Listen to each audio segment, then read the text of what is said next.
So, after everything that happened in Book 1 of Legend of Korra, the uprising, all the damage that that caused, the people who lost their bending, and not just that, all the mistakes that were made along the way by Korra, by Tenzin, the Council, Tarlok, Lin Beifong, all those errors of judgment that led to the uprising getting as far as it did. A whole fleet was destroyed. After all that, what's the first thing we see Korra do in Book 2? She goes into the Avatar state. Why does she go into the Avatar state? There's no fighting going on. The uprising's over. Those spirits are attacking. None of her friends or family are threatened. No, she goes into the Avatar state, this sacred and powerful and dangerous tool that the Avatar has, to win a race. To win a race against a little girl. Our hero, everybody! I'm going to come back to that later, but I want to start with that just to... Really, it's the first thing we see Korra do, so it was bothering me throughout the entirety of the premiere for Book 2. So I want to start off with that, just so you have in mind why I'm going to get to some of the criticisms I have later. But first, let's go over the story. So, a couple nights ago, we had the premiere for the first 2 episodes of Book 2 of Legend of Korra, which is called Spirits. The first episode was Rebel Spirit, and the next one was The Southern Lights. Let me check the Wikipedia page on that. Yes, The Southern Lights. So, what happened? I'll do a quick summation of the story. Spoilers, by the way. I will be spoiling everything. So if you haven't seen the episodes yet, pause this, go to nick.com or Anime Ultima and watch them right now. Okay? Alright. So, what happens? It's been 6 months since Amon's invasion. The council's disbanded, and there's now a president in Republic City. So, that sort of deals with my major criticism that I had of the first Book 1, how they never really addressed the fact that the anti-bending movement had very legitimate concerns that Tarlok proved to be correct. By the way, in the descriptions for this, you'll see links to my blog post where I wrote about Book 1 and what I liked and didn't like. I wanted to do a video for that, but I never got around to it. Okay, so it seems like the issues with the uprising have been dealt with. Asami's father's in jail, and she's trying to get the company back up on its feet. Bolin is still bending. Korra's been learning airbending. And Mako's joined the police force. And the first big thing that happens is that Tenzin wants to improve Korra's spiritual training, so he decides to take her with his family to all of the air temples, including his siblings, Bumi and Kaya. I think it's Kaya. We're going to see all 3 of Angatar's children together this season. I'm so excited for that. It's a dynamic that we didn't see in The Last Airbender, and we didn't see in Book 1. 3 middle-aged or older than middle-aged people, because Bumi's old enough to be retired now. 3 middle-aged people interacting with each other. That's someplace the show hasn't gone yet, so that's really interesting. But first they want to go visit Korra's parents at the Southern Water Tribe, and her father's now the chief there, for a annual festival honoring the spirits that live there. Okay, so we go back to the Southern Water Tribe, and a couple things happen. The chief of the Northern Tribe Water comes. We learn that he and Korra's father are brothers, so he's Korra's uncle. I don't remember if she knew that. I don't think she did. Anyway, he comes. He's disappointed with how the Southern Water Tribe has become very materialistic, and there's this big consumer culture there, like in Republic City, and how they're neglecting their traditions involving the spirits. And as a result, dark spirits have been attacking ships. The first thing we see in the first episode, is a ship being attacked and a dude being pulled underwater. So I guess that's the second time we've had an on-screen death in an Avatar show, which is still weird. So we have that conflict that gets set up. Then Asami meets with a big businessman named Varric, who's sort of, he's almost like He's almost like every one of the Gilded Age people rolled into one, given an extra dose of crazy. So it'll be. I'm interested to see where they go with him. I'm sorry about the computer screen on my glasses. It's annoying. So Bolin actually helps her to get that deal set up. So it looks like those two are getting some more interactions, which is good, because if you read my blog posts, I want the two of them to get together. They're my two favorite characters in this show. So that happens. The two, I almost said daughters, the twin children who are eerily similar to each other, like Fred and George Weasley, but creepy Fred and George Weasley. The two children of this Northern Water tribe chief, whose name is Unalak. Unalak, yes. And Tonrak is Korra's father and the brother of Unalak. So Bolin gets the hots for the girl, which is weird, and it seems to be a very abusive relationship, so we'll see where that goes. But I think they're interesting characters, and I think this chief guy is interesting. And we see a little bit of, Korra and Mako, which are a good couple. I'm still pissed at them for what they did to Asami and Bolin, but I can let that slide. I'm not vindictive. So, let's see what else happens. Okay, so the night after they get there, and they're all sort of camping outside of the city, which is a little strange, they get attacked by some dark spirits, and the only person who can drive them off is Unalak, who uses water bending to... We don't know if he's communing with the spirits, or communicating with them, or if it's some sort of spirit bending power. It'll be interesting to see how they explain that, because we've not yet seen a person, other than the Avatar, have the ability to directly interact with spirits. I don't believe that Amon was actually contacted by the spirits. I think he was using bloodbending. Some people disagree. Okay, so he has this weird power where he can actually calm and soothe spirits. So I assume they'll go into that. And it's then that Korra decides, once again, that Tenzin's not the person who can teach her what she needs to know. Stop me if you've heard this before. So she tells Tenzin they have to go their separate ways. Tenzin goes off to the Southern Air Temple on his own, and Korra sticks with Unalak, who says that he wants to take her to the South Pole, like the Pole, to open a gateway to the spirit world and bring the Southern Lights back. Which, I like the tying in of the Northern and Southern Lights to the spirit world. That's interesting. So they go off on this journey, and Mako and Bolin and the daughters and the dad all go along as well. Tenzin, meanwhile, goes off to the Southern Air Temple. His family are welcomed, and he and Jinora, his eldest daughter, explore the room with the statues of all the avatars. And, of course, there's now one of Aang there. And there's a great moment where Jinora looks at it, and you can almost see her thinking to herself, like, this is my grandpa. Like, it's a good moment. And then later on, she seems to encounter, we don't know if it's a dream or not, she seems to encounter another statue of an avatar she doesn't know, and I'm assuming it's the very first avatar, because they've established with the trailers that they will delve into the history of the very first avatar here. So that's probably who it is. But we'll have to wait and see. Meanwhile, Korra... Let's see, let me do a time check. Okay, I'll wrap up my summary. So Korra gets to the Southern Pole. She goes into this forest that's there, and we find out there's a similar forest at the North Pole. She goes in, and she finds this big glowing ball of light under a sheet of ice, and it's apparently the portal. So what does she do? She punches it. When that doesn't work, she punches it really hard. And that doesn't work, so she punches it even harder. I'll get to that in a second. Okay, so she goes into the Avatar state and just touches it, and that's enough. And the portal reopens, these dark spirits that are attacking her are dissipated, and the lights shoot out, and we have the Southern Lights again. It's really beautiful.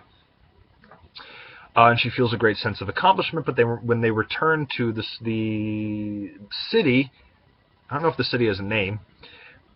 When they return to the city, they find that Unalak has brought his army with him, and he's now planning, to occupy the city, to properly reform it, and bring it back to its traditional heritage. And that's where it ends. It ends with the army running in and Korra being like, oh. Okay. So that's the rundown of these two episodes. What's good? What's not good? First off, I think that it's almost like Mike and Brian are trying to be a little bit subversive with Korra. Last Airbender is sort of a timeless fantasy adventure series. Um, Korra is very solidly based in a Roaring Twenties-esque world where we have this growing materialism and commercialism and pop culture and things like that. And a lot of what we think of as our modern commercialized culture began in the 1920s and around that time period. And there's a lot of, they're not digs at modern culture, but there's this undercurrent of parody towards it. It'll be interesting to see if that continues to be a trend, because it's almost like the show as a whole is saying, yes, all this prosperity is fine, and there's peace, and there's no real imbalance between the nations, but because of this growing materialism, people are neglecting the spiritual aspects of their culture, and a lot of their cultural traditions that uphold that, and how that's not always a good thing. Sometimes there are traditions like women in the Northern Water Tribe not being allowed to fight that are sexist and silly, but then there's some, it's almost like they're trying to say there are some that are important and that are there for a reason. So it'll be interesting to see where that goes. As far as everything else goes, like I said, I'm really excited to see Tenzin and his family, and I'm wondering how they'll tie that into this greater story. I like the fact that we're focusing more on the spirit world. I really like this dynamic that we see between these two brothers. Now, we sort of find out that Tonrak, Korra's father, was also partially responsible. Like, he and Tenzin agreed together, like, we should try and keep Korra sequestered, keep things quiet for her, which, of course, Korra keeps rebelling against. The only issue with that is that Korra has this big scene where she gets really angry with her father, but it has no emotional weight because we've literally never seen them interact before. So, whereas when she fights with Tenzin, we've seen them interact before, so it does mean something when they have a disagreement. With her and her father, it's like her having a disagreement with the salesperson on the street. There's no previous experience for us to, like, give it, with which we can give it any meaning. They could change that. Maybe they'll dive into her childhood a bit. That would be nice. But that's not a problem, but it's something that mutes the emotional conflict in these first two episodes. But I do like the interaction between these two brothers. We find out that her father blatantly violated a spiritual place in the Northern Water Tribe and was banished because of that. That's interesting. It seems like he hasn't learned his lesson. And his his younger brother, it's his younger brother who has this spiritual power, and he's now chief in the North, and it looks like he's trying to take over in the South. He carries himself with this detached air of, oh, I understand what's best. I will lead you all back to the light. And you, Korra, I shall lead you too. But he has moments with his brother where he's just straight up shouting at him, you never listened to me. You should have listened to me, but you didn't listen to me. So, and he gets kind of petty. So I like this interaction. I absolutely believe these two are brothers. And I hope that gets developed and that becomes part of the season. So that's all good. I like the stuff, Bolin's getting a lot of laughs. I hope he gets some serious moments too. Asami's my favorite character. I hope she's in this a lot. There's a great moment where, she tells her advisor, don't worry, I have a meeting planned where we'll get the company back on track. And she walks away, and there's this brief moment of her face just sort of falling like, oh, God, all this sucks right now. And that's good. That shows, she's trying to deal with the weight of everything that happened in the first book, and she got trampled on a lot. Okay, so what doesn't work?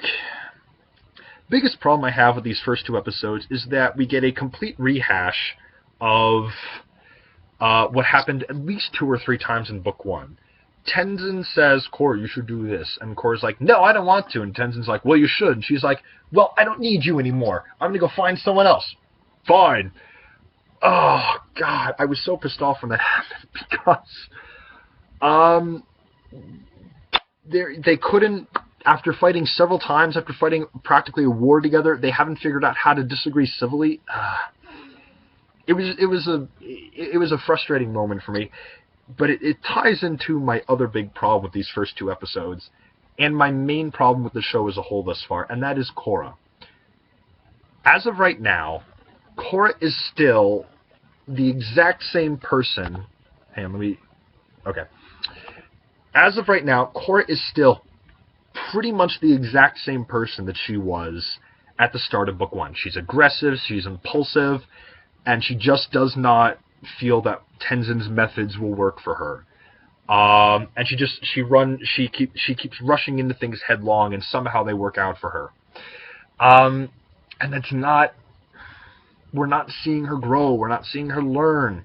Right off the bat, she completely misuses the Avatar state. At the drop of a pin, she yells at Tenzin and her dad for trying to control her and goes off with Unalaq, and literally a few hours later is like, oh crap, this guy's insane. And when she comes across an obstacle in the forest to getting to the door, the only response she can think of is to punch it really hard. And she's not a bad character. But she isn't, because of that, because we don't see her grow and change, she isn't nearly as interesting as anyone else around her. I'm much more interested in Tenzin and his siblings, and in these two brothers, her dad and her uncle. Those are the dynamics right now that I'm really interested in this season. Asami's more interesting, Bolin's more interesting, even Mako, like, he has some cheesy lines as a cop, the whole car trouble line, total cheat, like Sokka-esque cheesy line. But it's still, we're getting a better feel for his personality, and he doesn't seem like such a tight ass anymore. These two children, these weird twins, are interesting, and Korra's just not. As of right now, if she got into a bad situation, I would not be like really, really invested and determined to, and really hoping to see her pull through and win, because we've not really had to see her struggle. A little bit at the end of season 1, but then she gets her powers back right away and says, oh, no more struggle. So I really hope they change that. I really hope we get to see moments of her coming to terms with the weight of her responsibility, developing a greater respect for those who are trying to teach her, developing a greater respect for the powers that she has themselves, and not using them to win a race against a little girl. So... yeah, I can't think of anything else that really... I can't think of anything else these first two episodes to mention. I'm going to try and do these vlogs for every episode. I couldn't do it for book one because I was in college. Yeah, so I think that's all I have to say for now. 2 good episodes. I enjoyed them both. Again, from a technical perspective, they're absolutely perfect. Animation's perfect. Music's perfect. Action's perfect. And they have a lot of interesting storylines that they're bringing in. So, 2 good first episodes, with a lot of interesting potential threads set up for the rest of the show. We gotta get Korra more interesting.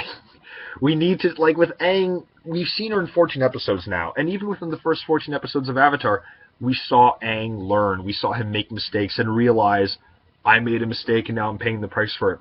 We need to see more of that with Korra. Just to make her more, not just to make her more interesting, to make us like her more.